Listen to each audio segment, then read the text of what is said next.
what it is. This is a 1963 Colt government model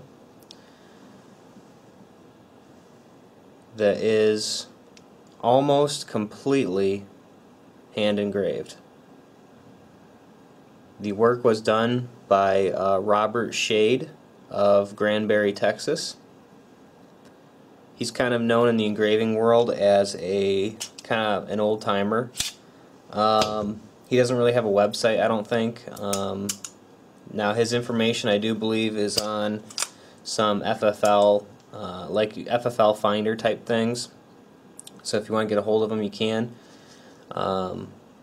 He is considered one of the top engravers in the industry, I believe. But yeah. So like I said, 1963 Colt government model. This is not the flashy version. It's almost exactly like the World War II models. This was totally hand engraved by Robert, Mr. Shade, I should say. And it is sporting some pearl handles, or grips, I should say. I did order some pewter engraved grips that match this same kind of scrolling, and I'll of course keep the originals and see if I like them or not. So yeah, this is something that is extremely special to me. I've always wanted something like this. It's just it's really one of a kind. You know, I looked at all other engraved guns, and although some of them might follow the same patterns, none of these really turn out the same. You know, it's a guy sitting there with his graving tool and working off of, you know, a pattern and sometimes even his imagination. But to show you guys the kind of detail that goes into this, if you look at the shading, which are those little like cross hatches, he has to go there with a tool and basically, you know, do each and every one. And then this kind of, those little dimples that kind of fill in between all the scrolls, that is called stippling. And you can think of it a lot like, you know, stippling like a Glock frame. It gives it a little bit more character, fills in the gaps. I like the top of this a lot. The scrolls are just really big. This is basically a, I think this would be considered a 75% coverage, although it kind of looks more like that. The bottom here is not done. The bottom of the trigger guard inside here. However, a lot of these little details are. I like this right here on that kind of scallop cut. The front strap is all done. The main spring housing's not. The grip safety isn't, which I kind of like that. You know, the engraving obviously adds texture. This is a little bit shallow. You can get really deep with engraving. It depends on your style, I guess, which type you like. But you can definitely has a texture to it. So I'm kind of glad they didn't do the grip safety. Typically engraving like this, it costs right about $1,000 per 25% of coverage. So if I had a blank 1911 and sent it off, it would be right around $3,000 if it was 75% coverage. I think this is honestly a little bit more. This was also nickel plated. I don't believe this was originally nickel plated. It was probably just blued. You can see that they did a great job of going around the roll marks. You still see the Colt government model. I've seen some other engraving jobs where they just leave like a huge blank box around this, and this one he got real close in there, but still it shows. Got your pony. It's actually my first Colt 1911. I've had SIGs and some other stuff, but all the trademarks and everything are still there. Yes, it is a real functioning firearm.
President of the United States of America.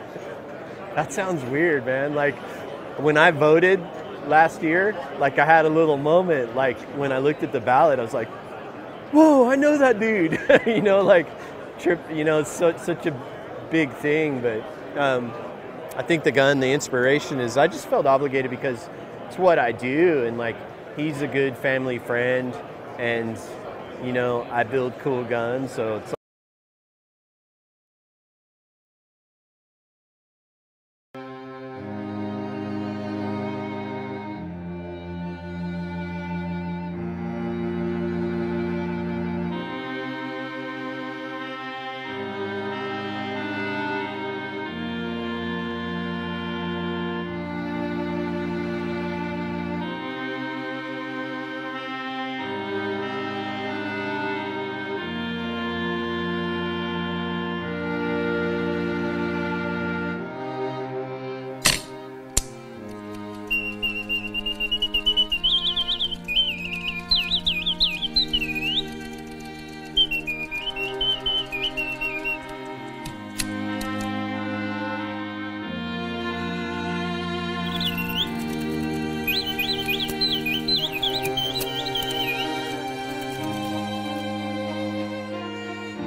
Holy crap! This Colt revolver just broke the record for the most expensive firearm ever sold at auction.